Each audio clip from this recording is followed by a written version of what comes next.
Time to take a trip down under with Paul Hogan. Let's talk about Crocodile Dundee, which is celebrating its 35th anniversary today in the US, that is. Big D's Entertainment Rankings and Reviews. Good day, mates and fellow YouTubers out there. This here's the Big D, of course, Duel's the actual name. Welcome to Big D's Entertainment Rankings and Reviews. Gotcha there, huh, folks? Anyway, today I'm going to review the 1986 action comedy flick Crocodile Dundee. Originally released by Paramount here in the US, which came out on this day in 1986, although it originally came out in Australia earlier that year from Hoyt's Distribution, and then a few months later in the UK and internationally by Fox. The film stars Paul Hogan as Mick Dundee, aka the title character, along with Linda Kozlowski as reporter Sue Charlton. The film was directed by Peter Feynman and is inspired by the true-life exploits of Rod Ansel. The film was made on a budget of under $10 million as a deliberate attempt to make a commercial Australian film that would appeal to a mainstream American audience, and it proved to be a worldwide phenomenon. Yep. So, let's get into the story. Sue Charlton is a feature writer for her father's newspaper, Newsday, and is dating the editor, Richard Mason. She travels to Walkabout Creek, a small hamlet in the Northern Territory of Australia, to meet Michael J. Crocodile Dundee, a bushman reported to have lost half a leg to a saltwater crocodile before crawling hundreds of miles to safety.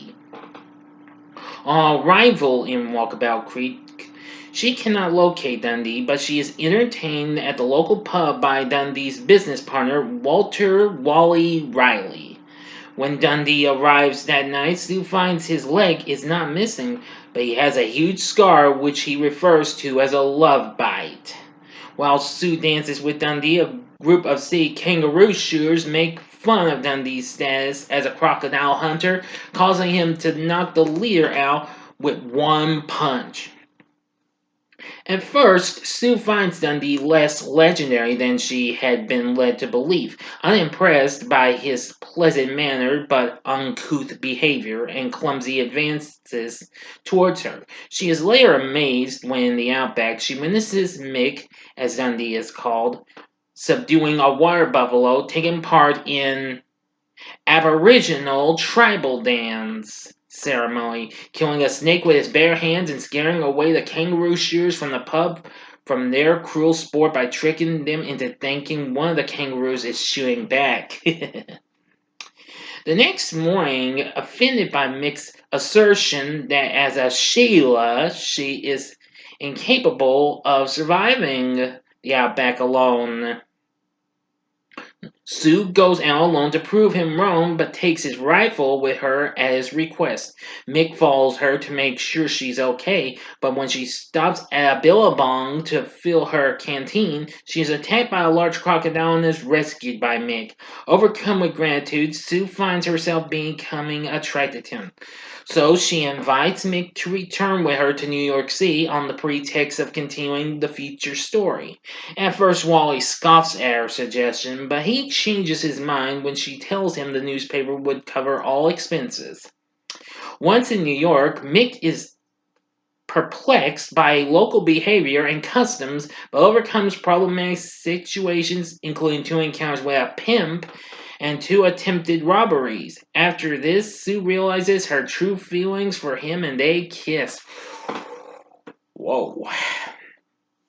Alright, now for the final act and the ending. You know the procedure as always. You have 5 seconds to stop this video.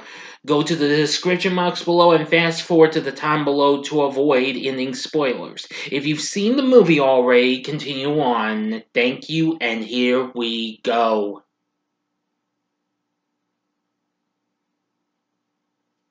Okay, you've been warned.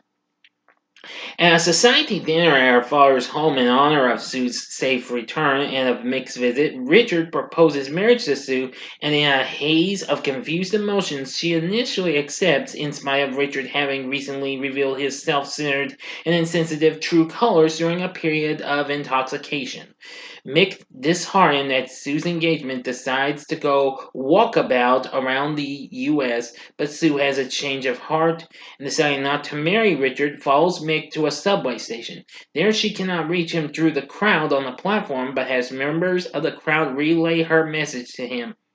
Whereupon he climbs up to the rafters and walks to Sue on the heads and raised hands of the onlookers and kisses her, to the delight of the crowd, where they receive a round of applause. End of story.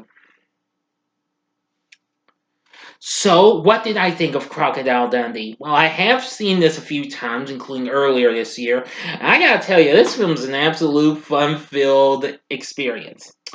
Now, of course, I like Paul Hogan as our title character and Linda Kozlowski as Sue. Yeah. Also, we had John Malone as Walter. I apologize if I mispronounced that. David Gopili as Neville Bell, another character, Nev for short. Mark Bloom plays Richard. Michael Lombard plays Sam Charlton, that's Suzanne, and we even get Reginald Val Johnson even before he appeared in Die Hard and also become one of the big stars of TV's Family Matters in this as well. Really something, I gotta say. But anyway, this is just so much fun to watch if you haven't seen it. Yep.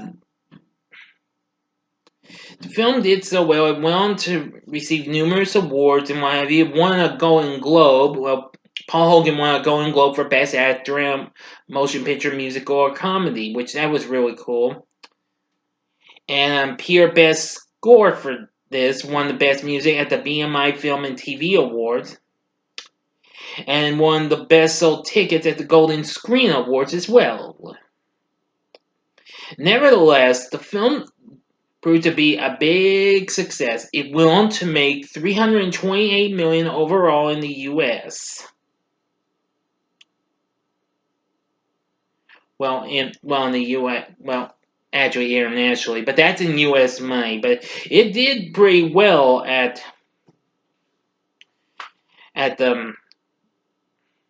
everywhere else, you know.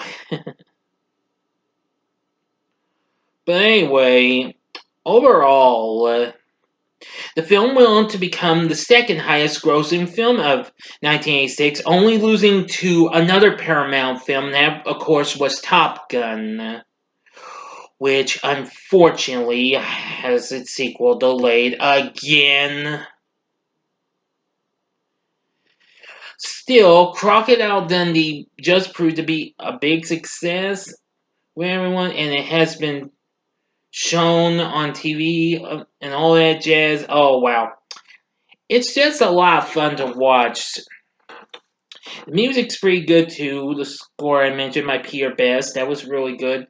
So, anyway, after this, Paramount will go on to do a couple of sequels, but they unfortunately failed to match the critical success of its predecessor. But nevertheless, they still were okay though. You will get reviews of those real soon.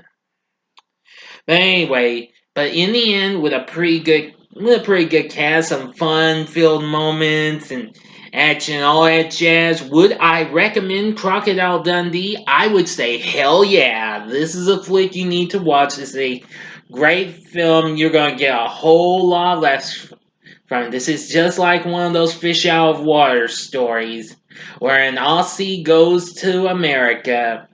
Incredible. I think you'll really enjoy it. So anyway, what are your thoughts on Crocodile Dundee? You can tell me in the comments section below. If you like this video, click the like button below, subscribe to my channel, and be a part of the Big D Nation. And join me next time when I bring to you a review of Crocodile Dundee 2. Thanks for watching, and if you like this, you may want to check out, well, a couple of these other films that were from 1986 I had reviewed. In the upper left-hand corner is the review I did for a film I was just talking about a bit ago that surpassed at the box office. The top grossing film of 86, and that, of course, was Top Gun.